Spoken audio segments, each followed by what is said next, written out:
আসসালামু আলাইকুম। দর্শক মণ্ডলী, আমরা আজকেও আবার ফিরে আসলাম আপনাদের মাঝে। আমাদের নিয়মিত আয়োজন টেকসই উন্নয়ন লক্ষ্যমাত্রা আমরা 10ম পর্বে। আজকে আমরা সংযুক্ত করতে যাচ্ছি আমাদের আহ, পরবর্তী প্রজন্মের একজন প্রতিনিধির সাথে, যিনি মূলত আহ, এই বিষয় নিয়ে একটি বড় একটি সংগঠনের সাথে জড়িত, mister Saidul Islam, chief coordinator youth platform for sustainable development, YPSD। জনাব সাইদুল ইসলাম, আপনি কেমন আছেন? ধন্যবাদ লুৎফুল ভাই, আমাকে আজকে আপনাদের লাইভ সেশনে ইনভাইট করবার জন্য, এবং ধন্যবাদ গ্রিন টেক ফাউন্ডেশনকে সুন্দর একটি উদ্যোগ নেওয়ার জন্য। তো আমি আছি আলহামদুলিল্লাহ ভালোই। আপনি কেমন আছেন লুৎফুল ভাই? জি, ভালো আছি আলহামদুলিল্লাহ। তো আমরা এই আয়োজনটি আসলে করে যাচ্ছি আমাদের সাধারণ মানুষকে এই বিষয়ে এডুকেটেড করার জন্য, সাস্টেনেবল ডেভেলপমেন্ট নিয়ে তাদের সাথে আলাপ আলোচনার মাধ্যমে এই বিষয়টিকে উপস্থাপন করা মূলত আমাদের কাজ। তো আমরা আমাদের অনুষ্ঠানটি সাজিয়েছি সংক্ষিপ্তভাবে। আমরা একটি ছোট একটা ভিডিও ক্লিপ দেখে দেন এরপরে আমরা মূলত আমাদের পারস্পরিক আলোচনায় চলে যাই। তো আমরা সেই অনুযায়ী এখন একটু আমরা ছোট ভিডিও ক্লিপ আমরা এই আয়োজনটি আসলে করে যাচ্ছি সাধারণ মানুষকে।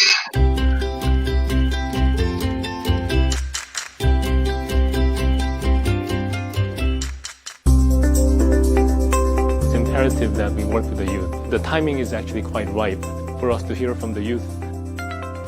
I think we should work with youth because we want better results, better outcomes. And I think we all know that the more we engage with those that we purport to serve, the better our projects are. There has to be different types of mechanisms to engage with youth at different levels.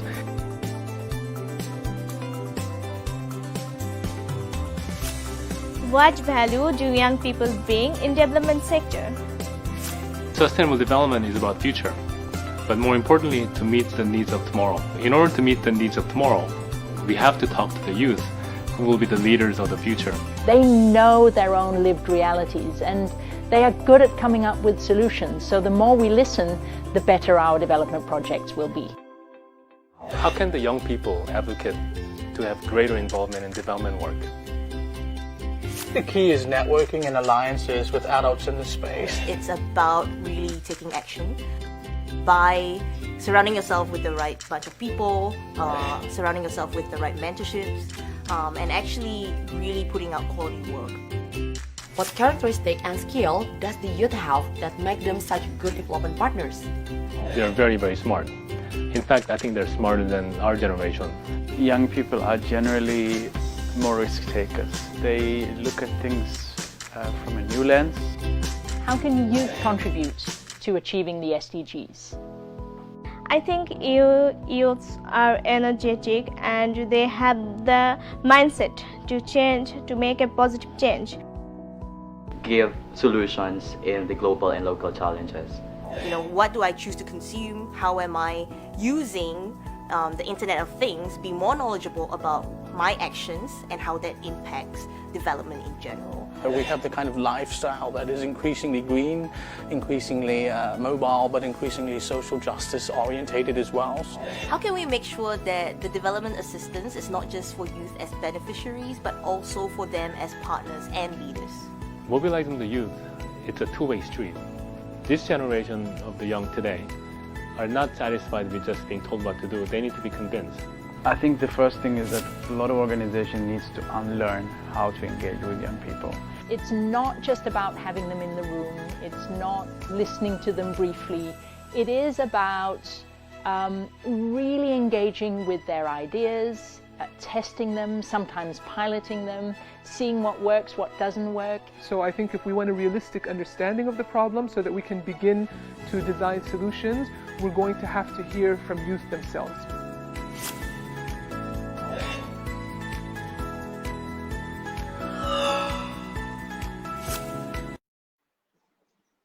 জি, আমরা একটি video clip দেখলাম যেখানে আসলে ইয়ুথদের participation on SDG বা টেকসই উন্নয়ন লক্ষ্যমাত্রাতে তারা কিভাবে সংযুক্ত হতে পারেন বা তাদের প্রয়োজনীয়তা কতটুকু সে বিষয়ে আমরা আলাপচারিতা শুনলাম।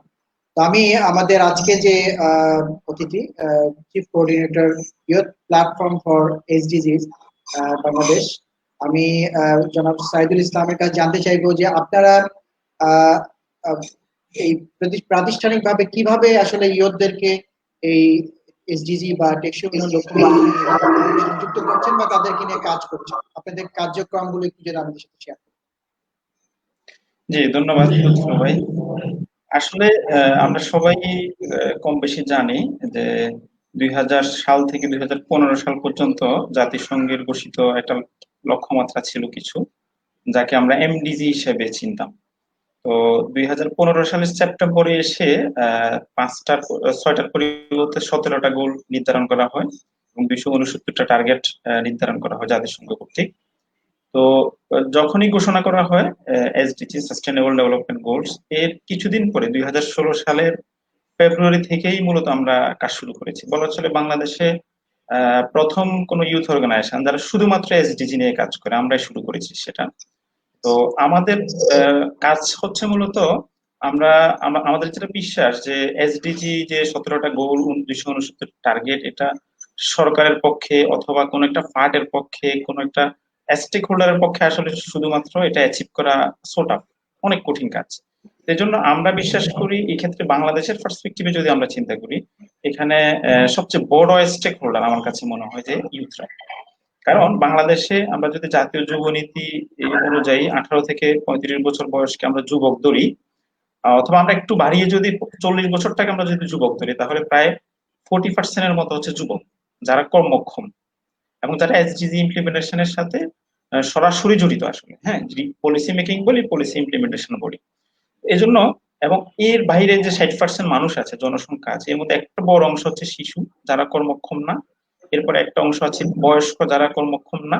মানে এটা খুব বেশি না আসলে। আমরা যদি এসডিজি বাস্তবায়ন বলি, যে কোনো ডেভেলপমেন্ট বলি, সবকিছুর সাথে কিন্তু বাংলাদেশের পার্সপেক্টিভে ইউথের পার্টিসিপেশনটা খুব জরুরি। আর এসডিজির ক্ষেত্রে তো আরো বেশি জরুরি, কারণ হচ্ছে এখানে সরকারের পক্ষে আসলে সরকার একটা স্টেক হোল্ডার বলতে পারি আমরা। সরকার, সিভিল সোসাইটি, মিডিয়া, তারপর হচ্ছে প্রাইভেট সেক্টর, সবাইকে একটা স্টেক হোল্ডার। কিন্তু এখানে আমার কাছে মনে হয় সবচেয়ে বড় স্টেক হোল্ডার হচ্ছে ইউথরা।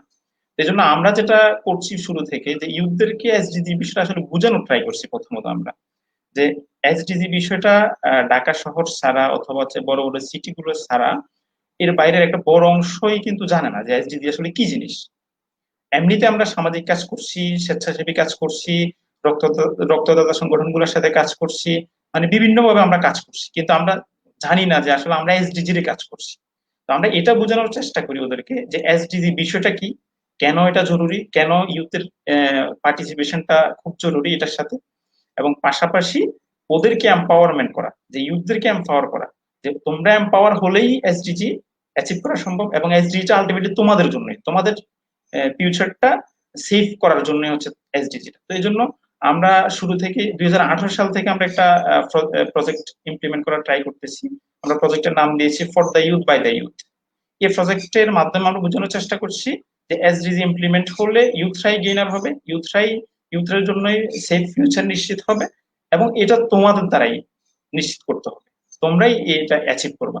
এইটার অংশ হিসেবে আমরা বাংলাদেশের বিভিন্ন জেলাতে, তৃণমূল পর্যায়ে, উপজেলাগুলোতে আমরা ইউথদেরকে নিয়ে অ্যাওয়ারনেস রিলেটেড কিছু অনুষ্ঠানাদি করিয়ে সেমিনার, সিম্পোজিয়াম, ওয়ার্কশপ করতেছি, এবং এসডিজির সাথে ওদেরকে ইনভলভ করার জন্য আমরা ট্রাই করতেছি এটা। আর পাশাপাশি আমরা যদি ইউথ অর্গানাইজেশন, আমাদের কিছু সীমাবদ্ধতা অবশ্যই আছে। আমরা বিভিন্ন স্পন্সরশিপ নিয়ে এসডিজি রিলেটেড বিভিন্ন গোলের সাথে রিলেটেড আমরা কিছু কাজও করার চেষ্টা করছি। তো এটা হচ্ছে আমাদের মূল কাজ আর কি। আর আমরা যেটা করছি যে ইউথ অর্গানাইজেশন গুলা, স্বেচ্ছাসেবী সংগঠন গুলা, সামাজিক সংগঠন গুলাকে আমরা একটা ছাতার নিচে নিয়ে আসার চেষ্টা করতেছি, যে এসডিজি বাস্তবায়নের অন্য কিছু যাই হোক, এসডিজি বাস্তবায়নের জন্য আমরা ন্যূনতম এক ছাতার নিচে আমরা চলে আসবো। এবং আমরা যে কাজই করি, আমরা এসডিজির একটা কাজ করি, এসডিজির টার্গেট ঠিক করে এসডিজির একটা গোল নিয়ে কাজ করি। আমরা কিন্তু এসডিজি হিউজ কাজ করতেছি, কিন্তু আমরা জানি না যে সামাজিক সংগঠনগুলো জানে না। শীতবস্ত্র বিতরণ করতেছে একটা সংগঠন, সবাই শীতবস্ত্র বিতরণ করতেছে, অথবা একটা সংগঠন কাজ করতেছে রক্তদান নিয়ে, সবাই করতেছে, কিন্তু এটাও যে এসডিজির একটা পার্ট, এবং এটা যে এসডিজির পার্টের মধ্যে ফেলে, গোলের মধ্যে ফেলে, টার্গেটের মধ্যে ফেলে করলে এট এ টাইম আমার এসডিজি অ্যাচিভ হচ্ছে, এট এ টাইম আমার সামাজিক কাজও হচ্ছে। এটা আমরা বোঝানোর চেষ্টা করতেছি সমাজ সংগঠনগুলোকে, স্বেচ্ছাসেবী সংগঠনগুলোকে। ধন্যবাদ লুৎফর ভাই। না, চমৎকার। আপনি আসলে যেটা বললেন, আসলে আমরা মনে করি যে সামাজিকভাবে আমাদের সামাজিক উন্নয়নমূলক অনেক কাজ হচ্ছে। এই কাজগুলোকে আপনি আপনি যথার্থই বলেছেন যে এগুলোকে যদি আমরা এসডিজির গোলের ভিতরে ছকে ফেলে কাজগুলো করি, তাহলে একসাথে দুটো কাজই হয়ে যেতে পারে। অর্থাৎ আমাদের সামাজিক দায়বদ্ধতা বা সামাজিক কাজগুলো হলো, সেটার সাথে সাথে আমাদের এসডিজির যে গোল লক্ষ্যমাত্রা, সেই লক্ষ্যমাত্রা উন্নয়নের ক্ষেত্রে এটার একটা কন্ট্রিবিউশন কাউন্ট হলো। তো আমি আপনার কাছে জানতে চাইবো যে আপনারা দীর্ঘদিন ধরে কাজ করে যাচ্ছেন ইয়দের ভেতরে, সারা বাংলাদেশে এই মুহূর্তে আপনাদের কেমন সদস্য রয়েছে এবং তারা আসলে কোন কোন গোলগুলো নিয়ে মেইনলি ফোকাস বলে আপনি আমাদেরকে ধারণা দেন? আমরা আমরা আমাদের 2016 সাল থেকে আমরা কাজ শুরু করেছি। আমাদের প্রায় 40টা জেলাতে আমাদের কাজ আছে, কম বেশি ছোটখাটো কাজ। আর হচ্ছে আমরা বেশিরভাগই কাজ করি হচ্ছে পার্টনারশিপে। এসডিজির যে 17 নাম্বার গোল, পার্টনারশিপ। আসলে আমরা যেহেতু স্বেচ্ছাসেবী সংগঠন, নন প্রফিট অর্গানাইজেশন, আমাদের দ্বারা অনেক টাকা পয়সা ম্যানেজ করাও একটু কঠিন। এরপর হচ্ছে পলিসি মেকিং করাও আমাদের কাজ না, এটা সরকারি কাজ। তাই জন্য আমরা বেশিরভাগ গুরুত্ব দিচ্ছি পার্টনারশিপ। যে আমরা সাপোজ একটা জেলাতে একটা সামাজিক সংগঠন কাজ করে অথবা স্বেচ্ছাসেবী সংগঠন কাজ করে, আমরা যেটা করি ওদেরকে সাথে নিয়ে আমরা ওই জেলাতে কাজ করি। যে আপনাদের কি কি লাগবে, আপনাদের হচ্ছে কনসালটেন্সি লাগবে, অ্যাডভোকেসি লাগবে, আপনাদের হচ্ছে মানে রিসার্চার লাগবে, অথবা হচ্ছে এসডিজি বিষয়ে এক্সপার্ট লাগবে। আর আপনি ইভেন্টটা আপনি ইমপ্লিমেন্ট করবেন, আপনি অর্গানাইজ করবেন, আপনি ম্যানেজ করবেন, আর আমরা অন্য সাপোর্ট গুলো আপনাকে। এবার পার্টনারশিপে আমরা বিভিন্ন জেলাতে কাজ করি। 40টার মতো জেলাতে আমাদের কমিটি আছে। আর আমাদের প্রায় পাবলিক প্রাইভেট ভার্সিটি প্রায় 30টার মতো প্রাইভেট এবং পাবলিক ভার্সিটিতে আমাদের কাজ আছে, কম বেশি আর কি। তো আমরা ট্রাই করতেছি বাংলাদেশের সব জেলাতেই আমরা ইনশাল্লাহ হয়তো 1 বছরের ব্যবধানে আমরা সব জেলাতে কাজ শুরু করতে পারবো, এবং সব প্রাইভেট পাবলিক সব ইউনিভার্সিটিতে আমরা কাজ শুরু করতে পারবো ইনশাল্লাহ। এবং এর বাইরে আমাদের বিভিন্ন দেশেও কিছু কাজ আছে, বিশেষ করে এশিয়া রিজিয়নের মধ্যে, নেপালে, ভুটানে, ইন্ডিয়াতে আমাদের কান্ট্রি অ্যাম্বাসেডর আছে। ওদের সাথে আমরা জয়েন্টলি কিছু কাজ করি। নেপালের সাথে আমরা একটা জয়েন্টলি সাবমিট করেছি কিছুদিন আগে। এরপর ইন্ডিয়াতে ইন্টারন্যাশনাল ইউথ কমিটির সাথে আমরা কিছু কাজ করেছি। এরকম জয়েন্টলি আমরা বেশিরভাগ কাজ করছি আর কি। এক্সেলেন্ট।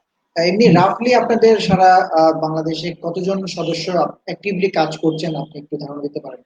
হ্যাঁ, আমাদের সাথে অ্যাক্টিভ মেম্বার যদি আমরা বলি, অ্যাক্টিভ মেম্বার অ্যাবাউট 20,000, 20,000-এর মতো আছে আমাদের সাথে কাজ করে। আচ্ছা আচ্ছা, এদেরকে নিয়ে তো ফ্রিকোয়েন্টলি তাদের সাথে এই বিষয়গুলো নিয়ে এক্সচেঞ্জ প্রোগ্রাম বা বিভিন্ন অ্যাক্টিভিটিস গুলো হয়ে থাকে। হ্যাঁ হ্যাঁ, এদেরকে নিয়ে কাজ করলে। আর আমরা প্রথমে গুরুত্ব দিয়েছি ইউথ অর্গানাইজেশন এবং সামাজিক সংগঠনগুলোর প্রেসিডেন্ট সেক্রেটারিকে নিয়ে আমরা একটা সেমিনার করছি গত বছরে বিশ্ব সাহিত্য কেন্দ্রে। আমরা এই সেমিনারের উদ্দেশ্য ছিল আসলে একটা জিনিস, একটা থিম অথবা এসডিজি বলি, যেটা বলি, এটা রুট লেভেলে পৌঁছানোর জন্য ওই প্রতিষ্ঠানের প্রেসিডেন্ট বা সেক্রেটারির খুব ভালো জানাশোনা জরুরি। উনি ওয়াকিফাল হলে ওনার প্রতিষ্ঠানের 1,000-2,000 মানুষ ওয়াকিফাল হয়ে যাবে। এই জন্য আমরা 100+ ইউথ অর্গানাইজেশন এবং স্বেচ্ছাসেবী সংগঠনের প্রেসিডেন্ট সেক্রেটারিকে নিয়ে আমরা একটা বিশ্ব সাহিত্য কেন্দ্রে একটা সেমিনার করেছিলাম। ওইখানে এসডিজি এক্সপার্টরা ছিল, ডক্টর আকবর আল হাকিম স্যার ছিল, ইকবাল বাহার ছিল, ইউথ লিডাররা ছিল। হ্যাঁ, তো এভাবে আমরা কাজ করার চেষ্টা করছি আর কি। এক্সিলেন্ট। মানে আমরা যেটা আসলে চাচ্ছি, আমাদের এই অনুষ্ঠানটা মূলত ওইরকম একটা উদ্দেশ্য নিয়ে, যে প্রান্তিক লেভেলে বা তৃণমূল লেভেলে কিভাবে আমরা এই টেকসই উন্নয়ন লক্ষ্যমাত্রা বিষয়টিকে ছড়িয়ে দিতে পারি এবং আমাদের সাধারণ মানুষকে কিভাবে সম্পৃক্ত করতে পারি। আমরা জেনে খুশি হয়েছি যে আপনারা ইয়তদের ভেতরে বহুদিন ধরে কাজ করে যাচ্ছেন এবং আপনার মাধ্যমে সারা দেশে যে প্রায় 20,000 ইয়ত বা পরবর্তী প্রজন্মের প্রতিনিধি বা লিডাররা যে আজকে আমাদের এই টেকসই উন্নয়ন লক্ষ্যমাত্রা নিয়ে কনসার্ন এবং তারা এই নিয়ে কাজ করছেন, এটা জেনে আমি সহ আমাদের দর্শকরা সবাই নিশ্চয়ই খুব আনন্দিত হবেন এবং জেনে খুশি হবেন। তো আমি আপনার কাছে আরেকটু জানতে চাইবো যে আপনি এই যে কাজ করার ক্ষেত্রে স্বাভাবিকভাবে একটি নন প্রফিট অর্গানাইজেশন এবং আপনারা একদম সোশ্যাল কাজ করে যাচ্ছে সামাজিক দায়বদ্ধতা থেকে, এই ক্ষেত্রে আপনারা সরকারের কাছ থেকে কোনো ধরনের সহযোগিতা বা সরকারের বা অন্যান্য যে সংস্থাগুলো আছে তাদের কাছ থেকে আপনারা কোনো সহযোগিতা কখনো পেয়েছেন বা চেয়েছেন কিনা? হ্যাঁ, ধন্যবাদ। আমরা অনেকগুলো প্রতিষ্ঠানের সাথে পার্টনারশিপে কাজ করি, তবে সরকারের সাথে আমরা সরাসরি কোনো সাপোর্ট আমরা পাইনি, তবে আমাদের যোগাযোগ আছে, বিশেষ করে এসডিজি উইংসের যিনি প্রধান ছিলেন ডক্টর আবুল কালাম আজাদ স্যার, ওনার সাথে আমরা কথা বলেছি এই বিষয়ে। এরপরে সিফিডির সাথে আমরা কিছু জয়েন্টলি কাজ করি, সিফিডির সাথে, বিআইডিএস এর সাথে। এরপরে হচ্ছে বিভিন্ন জেলা পর্যায়ে তো আছে, ওদের সাথে আমরা কাজ করি। বিশেষ করে সিফিডির সাথে আমরা জয়েন্টলি কাজ করি। সিফিডির যে একটা ফার্ট, citizen platform for SDGs Bangladesh, এটার সাথে আমরা কিছু কাজকর্ম করি আর কি, পার্টনারশিপে। আর সরকারি আসলে ওইটা তো বললাম যে যোগাযোগ আছে, বাট ওইভাবে আমরা কোনো সাপোর্ট নিই নাই বা আমরা এখনো পাই নাই আর কি। তবে ইউএনডিপি বাংলাদেশ অফিসের সাথে আমাদের যোগাযোগ আছে। ইউএনডিপি এর হেড অফ কমিউনিকেশনস আমাদের গত লাইভ সেশনেও আসছিলেন, আমাদের একটা ট্রেনিং সেশনে আসছিলেন, তো ওনাদের সাথে আমাদের যোগাযোগ আছে আর কি। ধন্যবাদ সাইদুল ইসলাম। একটা বিষয় যদি বলি, নতুন একটা বিষয় যদি বলি, আমাদের প্রজেক্ট গুলা অথবা আমাদের যে কাজগুলা আমরা বেশিরভাগই হচ্ছে স্পন্সরশিপ নিয়ে করি আর কি। আমরা এই যে এখন একটা কাজ চলতেছে আমাদের এখন 2টা প্রজেক্ট চলমান। একটা হচ্ছে for the youth by the youth, প্রজেক্টটা আমরা কন্টিনিউয়াসলি রাখবো আরো কিছুদিন, চিন্তা করছি যে আমাদের আসলে ইউথরা এখনো বেশিরভাগ ইউথরা জানে না, বুঝে না যে এসডিজি। এই প্রজেক্টটা আমরা কন্টিনিউ রাখবো। আর আমাদের নতুন করে কোভিড-19 কে কেন্দ্র করে আমাদের একটা নতুন প্রজেক্ট চলমান, এটা হচ্ছে স্টে হোম টেক ট্রিটমেন্ট। এই প্রজেক্টটা স্পন্সর করেছে আমাদেরকে স্বাস্থ্যবন্ধু নামে একটা প্রতিষ্ঠান। স্বাস্থ্যবন্ধুর অর্থায়নে স্পন্সরশিপ নিয়ে আমরা বাংলাদেশ 64 জেলাতেই একেবারে তৃণমূলের মানুষকে প্রাথমিক চিকিৎসা সেবা দেওয়ার জন্য এই প্রজেক্টটা। আমরা দেখেছি যে কোভিড-19 কে কেন্দ্র করে বেশিরভাগ হসপিটাল, উপজেলা এবং জেলা পর্যায়ের বেশিরভাগ হসপিটাল বন্ধ হয়ে যাওয়ার উপক্রম, অথবা হচ্ছে সেবা দিচ্ছে না, এরপর হচ্ছে অনীহা, একটা আতঙ্ক কাজ করছে। আর যারা সেবা গ্রহীতা ওরাও কিন্তু আতঙ্কগ্রস্ত হয়ে হসপিটাল গুলোতে যাচ্ছে না। সেজন্য আমরা যেটা চাচ্ছি, প্রাইমারি ট্রিটমেন্ট যেগুলো করোনা ছাড়া অন্য যে ট্রিটমেন্ট গুলো বাড়িতে বসে করা যায়, এই সেবাগুলো আমরা বাড়িতে গিয়ে ডাক্তার গিয়ে সেবা দিচ্ছি আমাদের এই প্রজেক্টের আওতায়। আমরা প্রায় 50,000 মানুষকে আমাদের টার্গেট নিয়েছি। আজকে আমাদের কাজ চলতেছে, চলতেছে আমাদের ফিরোজপুরের মির্জাপুরে আমাদের আজকে কাজ চলতেছে। তো একটা উপজেলাতে আমরা একদিন করে দিনব্যাপী একটা ফ্রি মেডিকেল ক্যাম্প করি, অথবা বাড়িতে গিয়ে করি। তো এই প্রজেক্টটা আমাদের এখন চলমান আর কি, এটাও একটা স্পন্সরশিপ নিয়ে করা। চমৎকার। মানে তার মানে আপনারা এসডিজি 3 নিয়ে বা 3 নম্বর গোল নিয়ে আপনারা কাজ করছেন এই কোভিড-19 এর প্রেক্ষাপটে। তো নিঃসন্দেহে এটি একটি প্রশংসনীয় কাজ বা প্রশংসনীয় উদ্যোগ। আমরা মনে করি যে আপনাদের যে অ্যাক্টিভিটিস গুলো বা কাজগুলো, এগুলো সরকারের নজরে আসা দরকার, এবং তারা ইয়ার এন্ড যে এসডিজি অ্যাচিভমেন্টের যে কাউন্টিং গুলো করে, সেখানে আমি মনে করি যে এগুলো, এই অ্যাচিভমেন্ট গুলো বা এই কার্যক্রমগুলোকে সংযুক্ত করা দরকার। তাহলে আমাদের যে লক্ষ্যমাত্রার যে অর্জনের যে শতাংশ বা মানে আমাদের যে হার, এই হারটা আমরা ঊর্ধ্বগতি দেখাতে পারবো। আমাদের আসলে আপনি যেটা বললেন যে আমরা কিন্তু সামাজিক সংগঠনগুলো বিভিন্নভাবেই কাজ করে যাচ্ছে, যেখানে কোনো না কোনো গোলের সাথে তারা সংযুক্ত বা সম্পৃক্ত। এই গোলগুলোকে যদি ট্যাগ করে তারা তাদের কাজগুলোকে ডিফাইন করতে পারে বা কাজগুলো করতে পারে, তাহলে আমাদের টেকসই উন্নয়ন লক্ষ্যমাত্রাকে খুব সহজে আমরা অ্যাচিভমেন্টে নিয়ে যেতে পারবো। ধন্যবাদ সাইদুল ইসলাম, আপনার সাথে আজকে আলাপ করে আমরা সত্যি অনেক কিছু জানলাম যে আমাদের দেশে আমাদের যুব সমাজরা বা আগামী দিনের ভবিষ্যৎ এই টেকসই উন্নয়ন লক্ষ্যমাত্রা নিয়ে আপনার মাধ্যমে অনেক সংখ্যক যুবক বা ইয়ত এই বিষয় নিয়ে কনসার্ন, এবং তারা জানেন এই বিষয় নিয়ে কাজ করছেন, যেটাকে আমরা মনে করি প্রত্যেকেই সাধুবাদ দেওয়ার উচিত, এবং আপনাদেরকে উৎসাহিত করা উচিত, আপনাদেরকে সহযোগিতা করা উচিত। এবং এক্ষেত্রে আমি আমাদের গ্রিনটেক ফাউন্ডেশন পক্ষ থেকে আপনাদেরকে এতটুকু বলতে পারি বা এতটুকু আহ্বান রাখতে চাই যে আপনাদের এই কার্যক্রমের সাথে যদি কোনোভাবে গ্রিনটেক ফাউন্ডেশনের সম্পৃক্ততা আপনাদের সহযোগী হিসেবে মনে করেন, আমরা অলওয়েজ ওয়েলকাম জানাবো, এবং আপনাদের সাথে আমরা একসাথে কাজ করার ব্যাপারে অবশ্যই আমরা এগিয়ে আসব। তো আপনাকে আজকে আমাদের সাথে সংযুক্ত করতে পেরে আমরা নিঃসন্দেহে আমাদের দর্শকরাও অনেক কিছু জানতে পারলেন, এই জন্য আপনাকে ধন্যবাদ জানাচ্ছি। দর্শক মন্ডলী, আমরা এতক্ষণ আলাপচারিতায় ছিল আমাদের সাথে জনাব সাইদুল ইসলাম, উনি chief coordinator youth platform for SDG বাংলাদেশে। যেটা আমরা জানলাম যে তারা 2016 থেকে ইয়থদের মাঝে এই টেকসই উন্নয়ন লক্ষ্যমাত্রাকে পরিচিত করে তাদেরকে সংযুক্ত করার জন্য বিভিন্ন পদক্ষেপ, বিভিন্ন কার্যক্রমের মাধ্যমে তারা এগিয়ে যাচ্ছেন বা আমাদের সাথে এই এসডিজি লক্ষ্যমাত্রা অর্জনে কাজ করে যাচ্ছেন, সরকারকে সহযোগিতা করে যাচ্ছেন। আমরা দোয়া করি তারা যেন এই কাজকে আরো উত্তরোত্তর সমৃদ্ধ করতে পারেন। সাইদুল ইসলাম, আপনাকে ধন্যবাদ জানাচ্ছি। ধন্যবাদ ভাই, আপনাকেও ধন্যবাদ আমাকে আজকের লাইভ সেশনে ইনভাইট করার জন্য। গ্রিন টেক ফাউন্ডেশনকে আমি অ্যাপ্রিসিয়েট করি, ওরাও এসডিজি নিয়ে কাজ করে, ওই প্রতিষ্ঠানেরও সফলতা আমি কামনা করছি। তো সবাইকে ধন্যবাদ, দর্শকদেরকে ধন্যবাদ। ধন্যবাদ।